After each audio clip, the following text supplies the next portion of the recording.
Hello everyone, welcome back to unique. তো আমি আজকে তোমাদের জন্য কিডসের কালেকশন নিয়ে চলে আসলাম পুজোর জন্য সারারা সেটের। তো চলো দেখে নাও। ফার্স্টে তোমরা উপরে কুর্তিটা পেয়ে যাবে খুব সুন্দর ক্রিম কালারের মধ্যে। ফেব্রিকটা যাচ্ছে কারেন্সি ফেব্রিকের মধ্যে, তোমরা এটা পেয়ে যাবে। নেকটা যাচ্ছে ভি নেকের মধ্যে, মাল্টি কালার ফ্লাওয়ারের ইনভার্টারি করা তোমরা পেয়ে যাবে হেভির মধ্যে, খুব সুন্দর।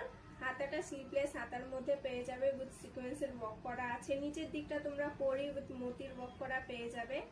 ব্যাগটা যাচ্ছে প্লেনের মধ্যে, ফিতা বাঁধানোর মধ্যে আছে, খুব সুন্দর। এটার সাথে তোমরা খুব সুন্দর একটা আউটার পেয়ে যাবে। তোমরা চাইলে আউটার দিয়েও পরতে পারো বা আউটার ছাড়াও পরতে পারো। এটা বটমটা তোমরা পেয়ে যাবে সারারা বটমের মধ্যে, খুব সুন্দর ঘেরার মধ্যে তোমরা এটা পেয়ে যাবে। ভেতরে লাইনিং টিচিং এন্ড ইন্টারলক করাও তোমরা পেয়ে যাবে। দুপাট্টাটা তোমরা পেয়ে যাবে নেটের মধ্যে, খুব সুন্দর পিঙ্ক কালারের লেস বসানো আছে চারদিকে। সাইজ তোমরা পেয়ে যাবে 16 থেকে 26 পর্যন্ত। তোমরা যারা এত সুন্দর সারারা সেটগুলো কিডসদের অনলাইনে পারচেজ করতে চাও তারা অবশ্যই হোয়াটসঅ্যাপে ডিএম করো। আর যা স্টোরে এসে ভিজিট করতে চাও আমাদের অ্যাড্রেসটা বলে দিচ্ছি, Siliguri Shivmandir market near by railway.